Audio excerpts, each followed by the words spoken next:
Pada simposium 11 kali ini akan dipandu oleh moderator kita yang terhormat Dr. Anna Marita Gelgel, spesialis saraf konsultan. Sebelumnya saya akan membacakan CV singkat dari moderator terlebih dahulu. Dr. Anna Marita Gelgel, spesialis saraf konsultan, menempuh pendidikan dokter umum di Fakultas Kedokteran Universitas Udayana pada tahun 1987, kemudian melanjutkan pendidikan spesialis saraf di Fakultas Kedokteran Undip Semarang pada tahun 1996. Setelah itu, beliau melanjutkan fellowship neuropediatri di FKUI pada tahun 2003. Beliau juga banyak mengikuti course di luar negeri, dan pada tahun 2014, beliau mendapatkan gelar doktor dari Universitas Udayana Denpasar. Saat ini, beliau bertugas sebagai salah satu staf Departemen Neurologi FK Unut di RSUP Sanglah dan Ketua PERPI atau IBE Chapter Indonesia dari tahun 2010 sampai dengan sekarang. Baiklah, tanpa memperpanjang waktu, kami persilahkan kepada moderator dengan hormat. Ya, selamat sore. Terima kasih kepada moderator yang sudah memberikan pengantar di awal. Selamat sore pada para guru besar, para dokter, para spesialis, dan rekan-rekan dokter, serta anak-anak residen tercinta ya, yang mungkin sempat hadir di acara Studium Generale Collegium Perdosi pada hari ini Sabtu 5 Maret 2022 ya, di simposium 11 tadi sudah disampaikan, yang akan berlangsung kurang lebih 1 jam. Topik yang akan disampaikan pada acara simposium 11 ini ada 2 topik. Topik neuropediatri ya, tentang deteksi dini. Jadi kedua-duanya tentang deteksi dini. Yang pertama adalah deteksi dini gangguan neurodevelopmental pada anak ya, dibawakan oleh pembicara Dr. Siti Aminah, spesialis saraf konsultan, MSI Med ya. Dr. Siti Aminah ini lahirnya di Semarang. Beliau menyelesaikan S1-nya dari FKUI Jakarta, kemudian SP1 atau spesialisnya dari Unpad, kemudian beliau mengambil S2 biomedik konsentrasi konseling genetik. Kemudian kemudian melanjutkan ya konsultan saraf anak di Jakarta, lulus dari IKA FKUI Jakarta pada 2001, kemudian beliau sampai hari ini masih menjadi dosen FK Unpad. Kepada Dr. Siti Aminah, waktu dan tempat dipersilakan. Silakan, Dok.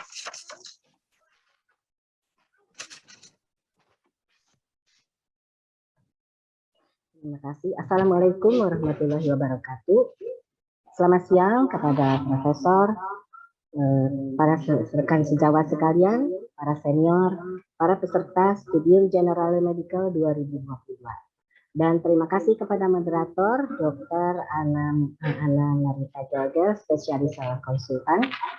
Terima kasih kepada pengurus inti dan perdosi, terutama perdosi, yang telah memberi kesempatan kepada saya untuk ikut berpartisipasi membahas masalah neuroped dalam Studium Generale Medical 2022.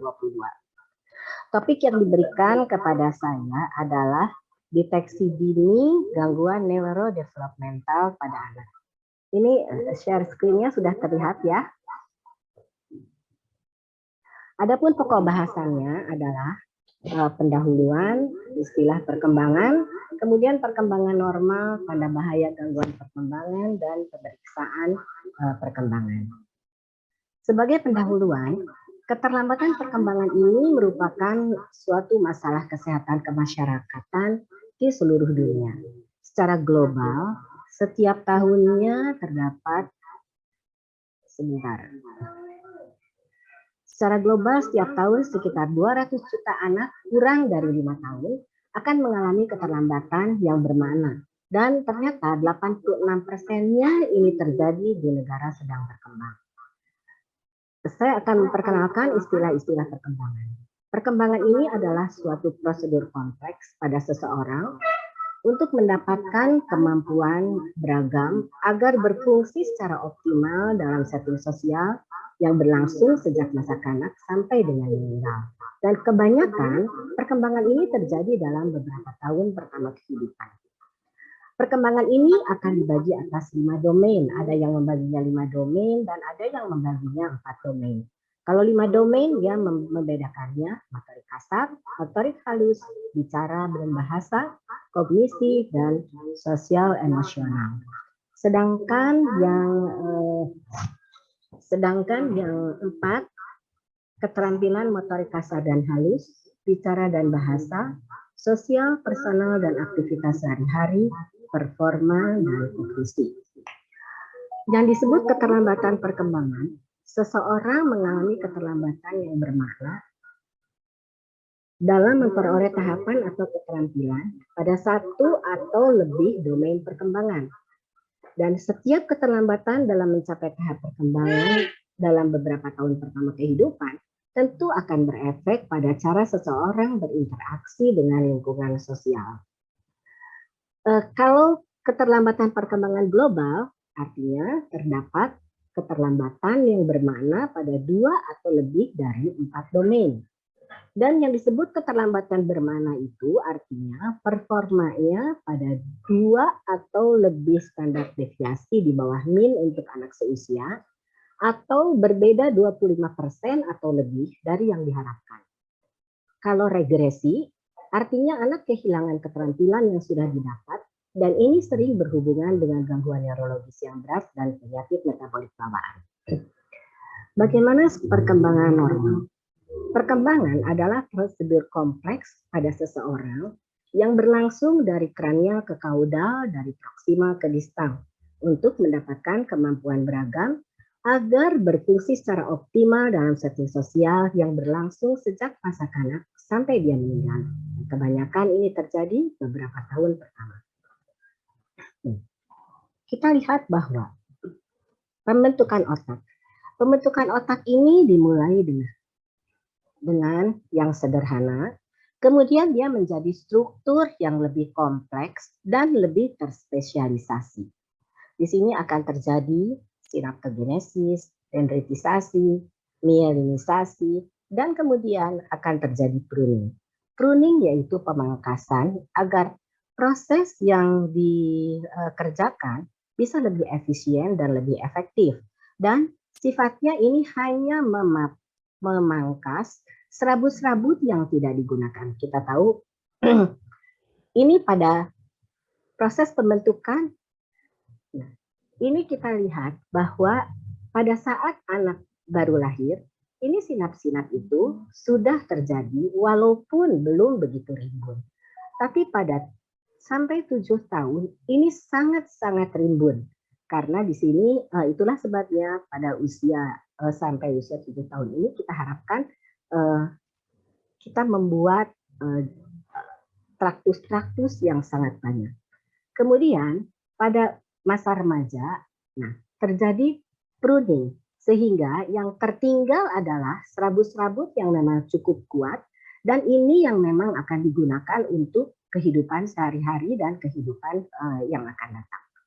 Kemudian kalau kita lihat dalam proses belajar, maka dalam otak itu akan terjadi alur-alur dia dari depan ke belakang, kemudian dari kanan ke kiri. Dan terdapat hubungan antar saraf, yaitu melalui neurotransmitter. Sekarang kita lihat perkembangan otak. Ini kalau dilihat pada awal-awal maka akan terjadi perkembangan dari penglihatan dan pendengaran. Karena di situ visual cortex dan auditory cortex akan berkembang. Kemudian dilanjutkan, ini mielinisasi pun terjadi pada daerah-daerah tersebut. Kemudian selanjutnya adalah receptive language dan speech production. Karena daerah-daerah bahasa atau amilar gyrus dan broca area akan berkembang. Berikutnya baru perkembangan dari prefrontal cortex, terutama ini pada usia remaja. Di situ ada perkembangan higher cortical function yaitu prefrontal cortex. Kalau kita lihat apa yang terjadi secara di dalam intrauterin, maka ada pembentukan dan pertumbuhan sel otak, ada dendritisasi, sinaptogenesis, kemudian komunikasi antar sel-sel saraf. Tapi begitu dia sudah lahir, kita hanya akan melihat domain-domain dari perkembangan, yaitu bahasa, kemandirian, keterampilan, atensi, motorik, dan sosial, di mana semuanya itu kita harapkan dia sesuatu yang bertujuan. Jadi dalam bentuk sensori motor, gerak bertujuan, atau praksis, representasi, yaitu untuk bahasa dan komunikasi. Kita perhatikan proses belajar. Yang bisa masuk ke otak kita adalah dari panca indera ditambah dengan vestibuler dan proprioseptif, di mana ini akan merupakan stimulus dan berdasarkan atensi ada yang bisa masuk ke dalam sensori informasi store. Nah, kemudian dia akan masuk ke dalam short term memory. Dan kalau ini dilakukan berulang-ulang, dia akan masuk di dalam long term memory. Dan untuk suatu pembentukan kognitif atau intelektual, ini tidak terjadi dengan begitu saja. Di sini ada suatu piramida, di mana piramida ini di dasarnya adalah sistem sensori, kemudian nanti perkembangan sensori motor, perkembangan perseptual motor, barulah terjadi kognisi dan intelektual. Yang paling puncak adalah academic learning dan daily living activity serta behavior. Untuk ini bisa sampai ke atas ini komponen-komponen di sini harus matang semua. Itulah sebabnya kalau misalnya ada gangguan di dalam salah satu saja, kita harus mulai mengurutkan dari bawah. Jangan-jangan yang di bawah ini tidak cukup kuat sehingga dia menimbulkan masalah pada yang berikutnya. Bagaimana pemeriksaan perkembangan? Pemeriksaan perkembangan adalah proses pemetaan performa anak dibanding anak seusianya. Perkembangan adalah proses di mana setiap anak berkembang dari bayi yang tidak bisa apa-apa menjadi dewasa yang mandiri. Ada perkembangan otak fetal, yaitu dimulai dari gestasi 4 bulan, berlangsung dengan cepat selama kehidupan intrauterin dan masa kanak dini. Perkembangan otak merupakan target perkembangan surveillance dan screening dan menggambarkan kematangan neurologis. Untuk tahapan perkembangan, ini biasanya digunakan checklist sebagai clinical judgment.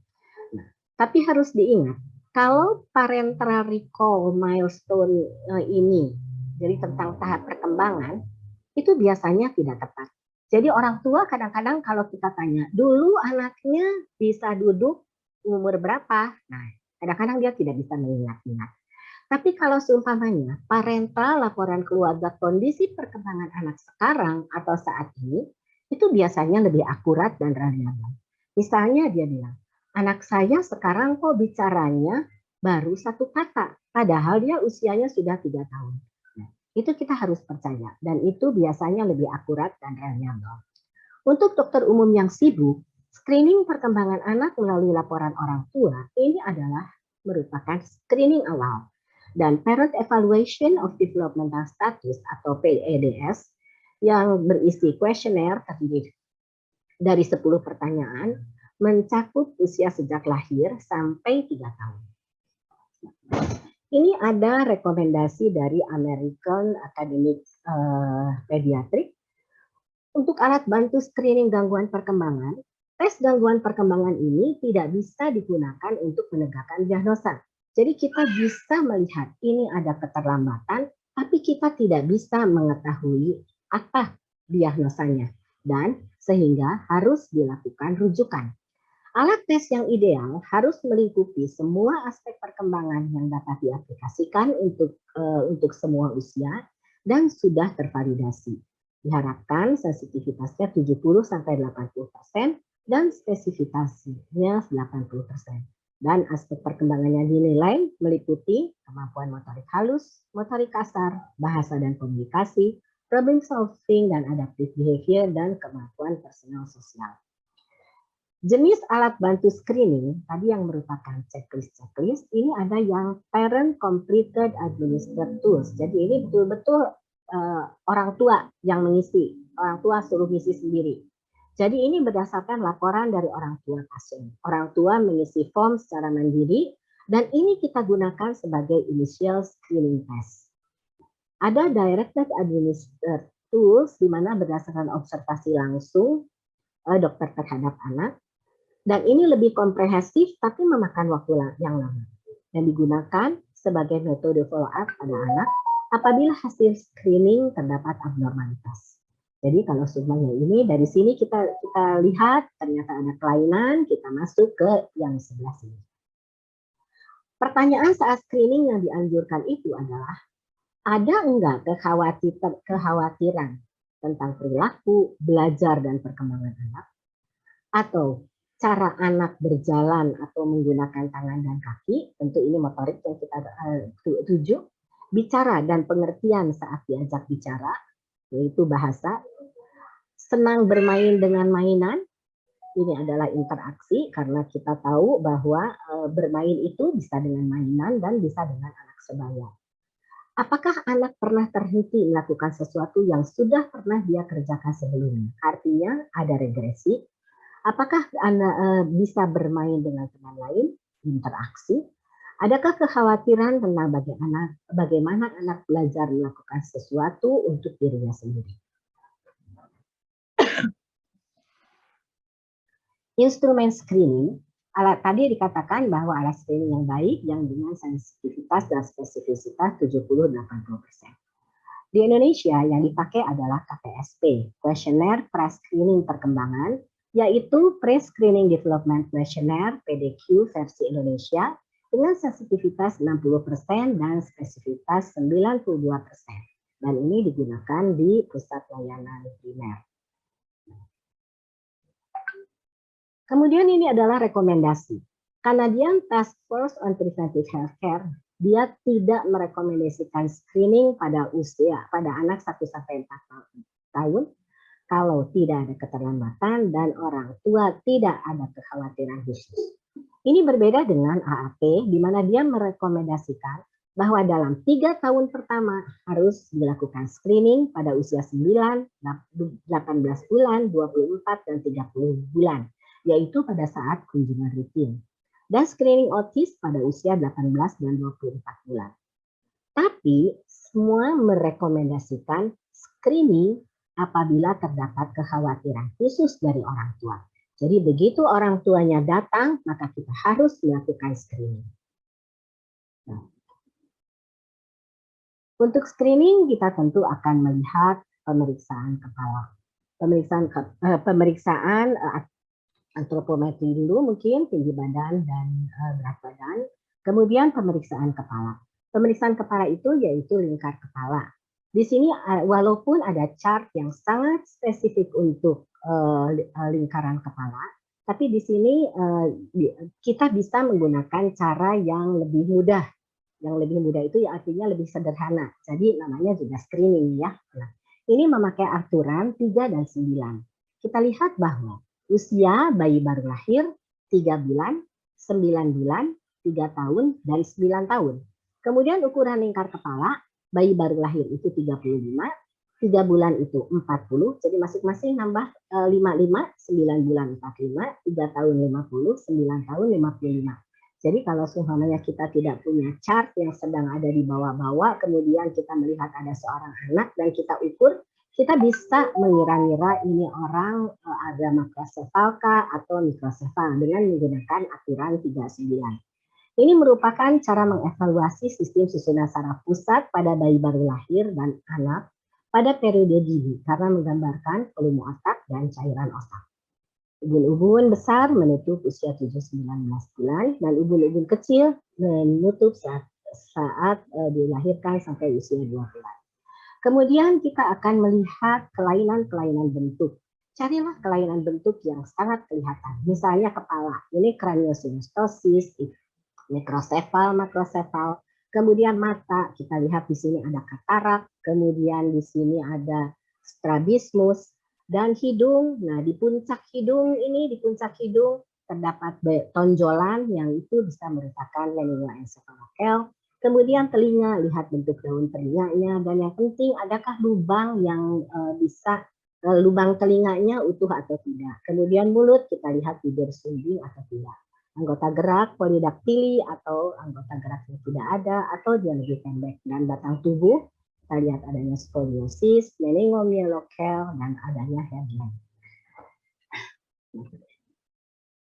Di Indonesia ini tadi dikatakan bahwa alat pemeriksaan ada beberapa. Itu misalnya ada yang dari Kemenkes, yaitu dengan KPSP dengan SDI-DDPK-nya.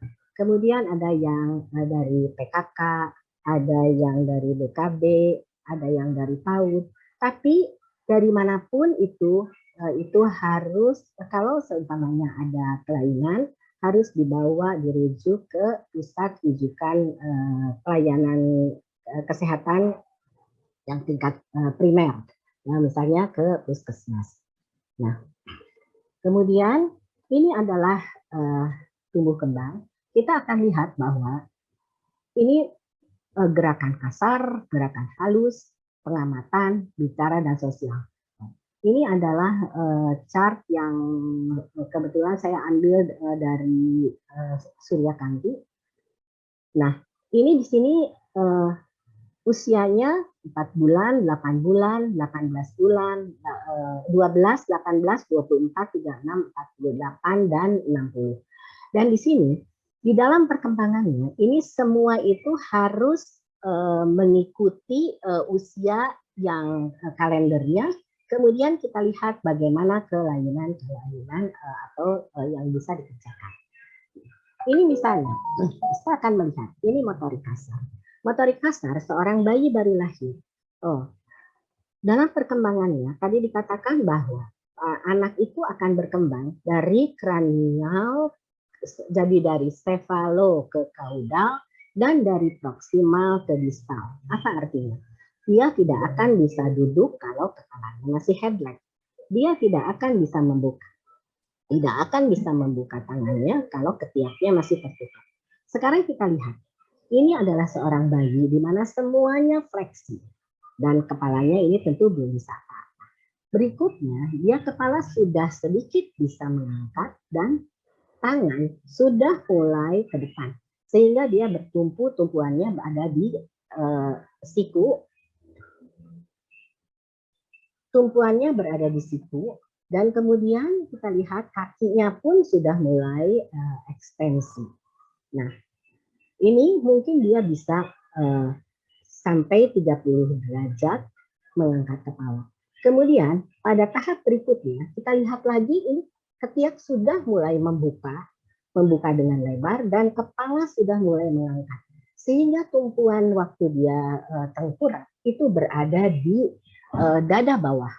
Dan selanjutnya dia akan bisa mengangkat tumpuannya berada di perut sehingga dia bisa mengangkat dan sampai mengangkat kepala menjadi 90 derajat dan tangannya itu akan bisa menahan, akan bisa menopang dengan lurus. Itulah sebabnya dia bisa sampai 90 derajat. Nah, apa konsekuensinya? Konsekuensinya pada saat dia tidur, pada saat dia 90 derajat, maka dia bisa miring kanan, miring kiri. Pada fase ini dia bisa miring kanan, miring kiri. Tapi pada fase dia bisa menopang keseluruhannya, maka dia bisa berbalik. Karena kita tahu untuk melakukan gerakan berbalik itu kedua tangan harus begini, nih. Jadi harus cukup kuat sehingga dia bisa berbalik ke kanan ke kiri. Ini berbeda. Pada saat dia belum bisa ini, dia hanya bisa miring kanan, miring kiri. Nah, kemudian setelah itu dia bisa duduk dengan bertopang. Kemudian dia bisa duduk sendiri. Kemudian kalau untuk berjalan dia masih merangkak dan akhirnya dia bisa berjalan sendiri. Nah,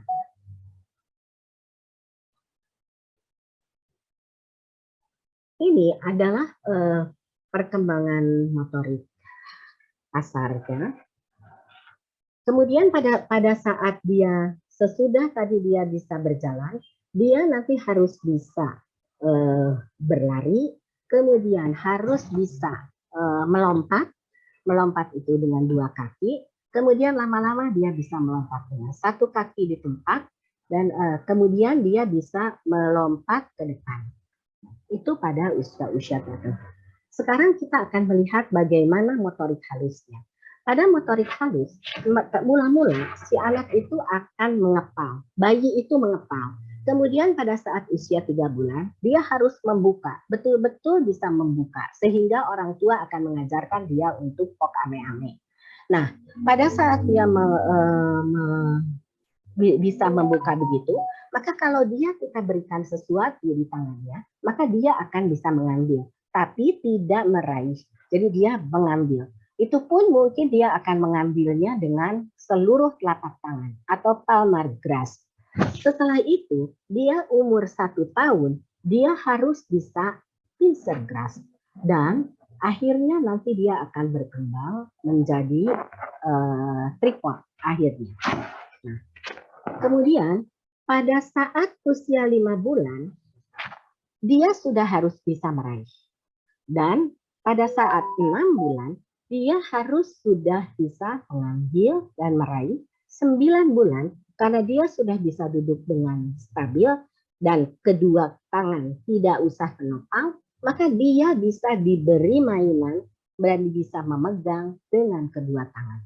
Kadang-kadang kita salah, kita sudah senang bahwa seorang anak kita beri mainan, misalnya anak usia 4 bulan, anak misalnya usia 9 bulan, kemudian kita beri mainan dia, mainan itu kita berikan di tangannya, kita sudah senang bahwa dia sudah bisa memegang mainan tersebut. Padahal itu adalah perkembangan untuk usia 3 bulan. Karena kalau usianya 5 bulan, kalau usia 5 bulan saja dia sudah meraih. Kemudian usianya 9 bulan dia sudah bisa memegangnya dengan dua tangan. Jadi kita harus melihatnya dengan sesuaikanlah dengan kemampuan perkembangan yang sebetulnya. Kemudian bagaimana berbahasa?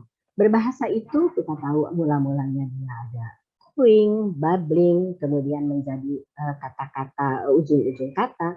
Kemudian satu kata pada usia 1 tahun dengan perbendaharaan kata 15 dan itu terarah. Kemudian pada usia berikutnya yaitu pada usia 2 tahun itu merangkai 2 kata dan pada usia 3 tahun merangkai 3 kata. Jadi kita mudah sekali mengingatnya.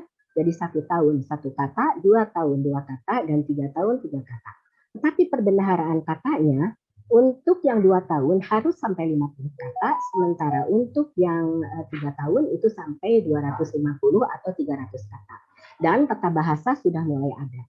Jadi kita jangan senang misalnya seorang anak dia selalu bicara, "Mama makan, Mama minum." Nah, dianggapnya dia selalu berbicara dengan 2 kata. Kita tidak mendengarkan bahwa perbendaharaan katanya itu harus cocok dengan usianya. Nah, kemudian begitu juga dengan cara bermain.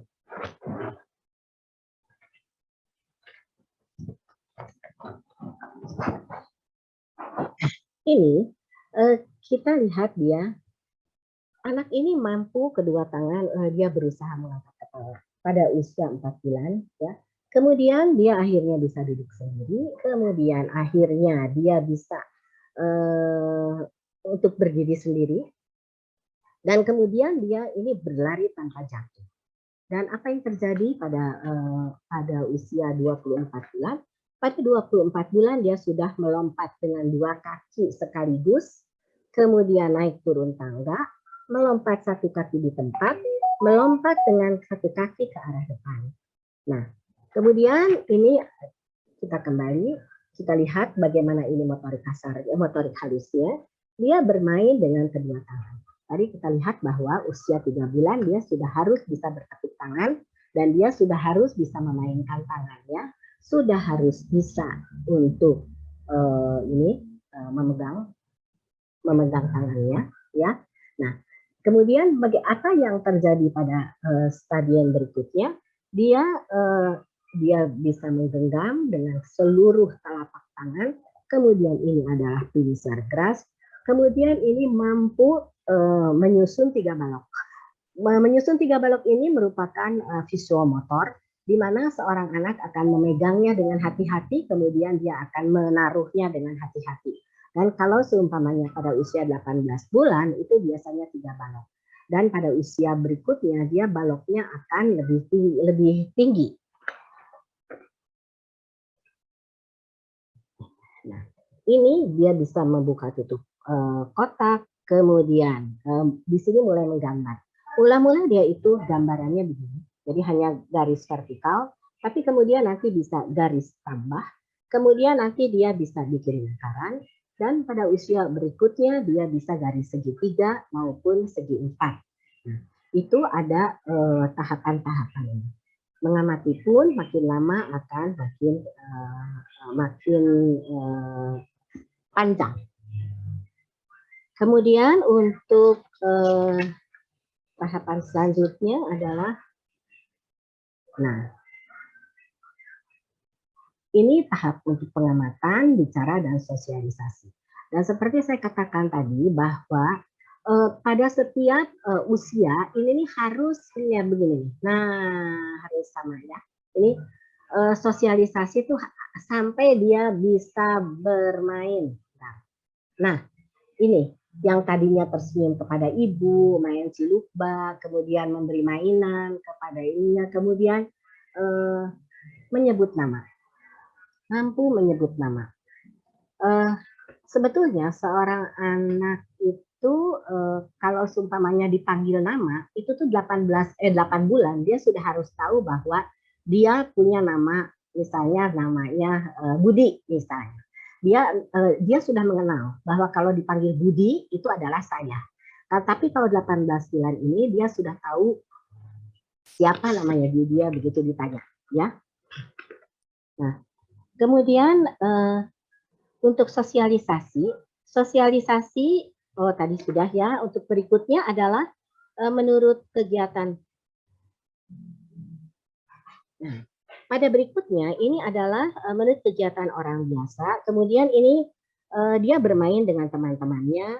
Akhirnya dia mau bermain dengan satu permainan dengan teman-teman. Dan kemudian dengan aturan yang tertentu. Itu tuh 60 bulan itu dia sudah harus bisa. Aturan tertentu.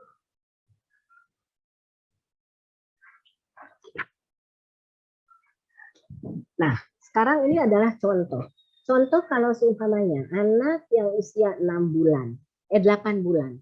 Ternyata kemampuan motoriknya itu, ternyata ini waktu diperiksa, ini semua nih sama nih. Ini semua bisa. Nah, ini anak ini sesuai dengan usia perkembangan. Tapi kalau seumpamanya dia usia 8 bulan, ada satu domain, ini domain motorik kasar, dia masih di bawah, dia ada di 4 bulan, sementara yang lainnya baik, maka dia tertinggal hanya ke satu aspek, dan satu tingkat usia perlu perangsangan di rumah.